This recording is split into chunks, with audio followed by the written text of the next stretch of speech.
I'm McLeod Andrews. I played Chris in Found in Time. What am I looking for in a script? I mean, I think more than anything, first and foremost, is that it's character-driven, that there's compelling emotional content and relationship-based drama. And then it's always nice if you get to look cool and do chase scenes and stuff too.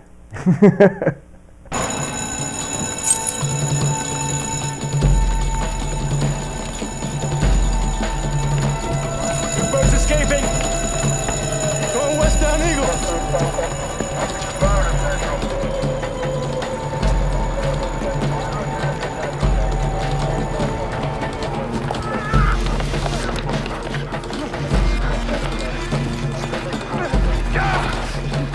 There's a very limited window for preparation, so my process for Found in Time was going to the deli across the street for 4 hours until 3 in the morning, just plowing through the script and page by page, just kind of trying to visualize the various arcs emotionally and trying to track the different timelines to a certain extent, trying to just figure out what time was where, trying to deal with the different time streams in the film was a challenge in of itself.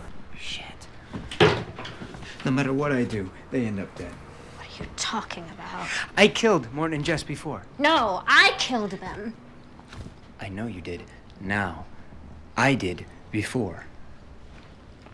I'll give myself a working knowledge beyond just what's in the script, but what's happening in between the scenes, what happened before the script, so that I've got just more information to work off of, going through and sort of identifying the places that I'm going to need to get to if a scene's particularly emotional. I think I do just a lot of meditating on the material, just sitting and letting it kind of wash around in my brain. For Chris, actually, I did make a conscious choice, because he compulsively has connections to everything in the world and where it's going to be relevant at another point in time, and can't help himself but pick up and collect. And so when he's trying to engage with another person, I would pocket my hands to just try and curb that compulsive behavior. So it's just finding details like that. The way I work with other actors really varies on a case-by-case basis. Ultimately try and get to something that works, that tells the story well, whether you need to talk things out with the other actors. Sometimes you do. You need to understand what we're doing and how we're going to do it. And then sometimes there's actors where you feel very comfortable with, or you just know what you're doing, or maybe it's better for the scene that you don't know what's going on because it's an unsettling scene, and you just, you release yourself to it and just see what happens when you do the everything take. that you do.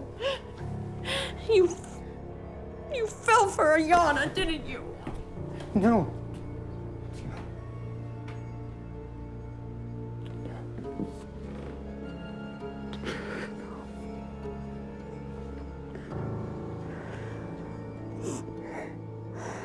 Yes. She's just so lost. Oh, you're gonna save her, aren't you? You can't even save yourself!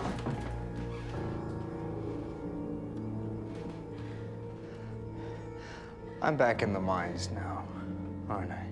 No, you are here. Everything is happening right now. I think I already killed you. Chris always had other aspects to the world that he was in touch with that most of us aren't. I did my best to have multiple realities active in my brain at the same time. I did my best. The relationship between Gina and Chris, that was a really pleasant surprise in the process. I think we were able very quickly to establish a sort of intimacy of two people who have been together for a long time. One, she's a delightful person and very easy to get along with, but she's also very professional and very comfortable in her job, and so as a result we were both safe in taking the risk of going there with one another, of sharing that intimacy. That's the best type of person to act with, someone who just gives you so much and is open to having that experience.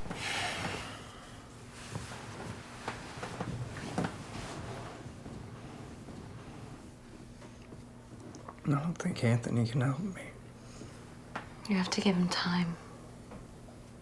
Or can't I just take a pill? Do you want to be a zombie, Chris? Zombies are people too.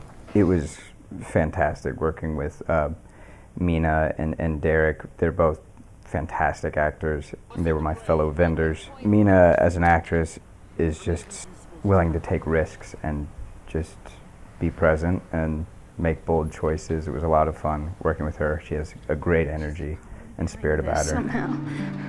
I should have known when I started seeing her. No, she's a good person. I hate good people. Why? Because they're dangerous. They think that they want to do the right thing, but they can't. Doesn't have to be that way. Look at the weave again. I had a blast working with Derek. We were hamming it up a fair amount as soon as the cameras stopped rolling, and I guess maybe sometimes while they were rolling. Derek's a wonderful, very experienced actor, and he brought a lot to the character. And day after day, I spent locked up in my room. I know to you, it might sound strange, but I wish it would rain. Oh, I wish that it would rain. that was a fun relationship because RJ is simultaneously Chris's like confidant and best friend, but also mentor and caretaker. The questions raised are ones of, you know, the very nature of existence and time itself and perception.